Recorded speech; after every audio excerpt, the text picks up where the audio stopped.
Hello guys, আসসালামু আলাইকুম। আমরা আপনাদের প্রয়োজনীয় বিষয়গুলো নিয়ে আপডেট দেই। আজকে যে বিষয়টা নিয়ে আসলাম, একটি ব্লেন্ডার। আমার এক কাস্টমার ব্লেন্ডারে নিয়ে আসলে খুবই সমস্যা মনে হয় তার। আমরা যত্ন সহকারে ব্লেন্ডারটি দেখতেছি, অতি সহজে ইনশাল্লাহ হয়ে যাবে আশা করি।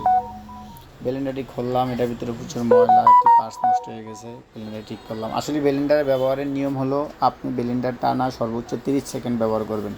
তারপরে এটারে সামান্য সময় 1 মিনিট অফ রাখবেন, আবার 30 সেকেন্ড ব্যবহার করবেন।